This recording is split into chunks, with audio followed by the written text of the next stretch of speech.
Conception vessel 12 is located midway between the tip of your dog's belly button, which we'll say is over here, and the tip of your dog's sternum, which is right over here. Midway between is right here. That is conception vessel 12. Go ahead and gently rub this area 5 times. Take a break for a count of 5 and repeat 4 more times. It might look like this.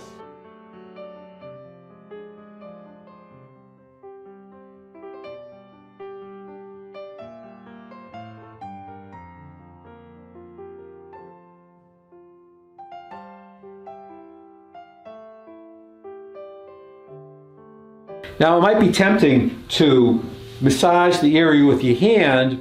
However, this will not give the real acupressure, acupuncture effect. You want to get to a focal point just by using your fingertip. That'll give best results.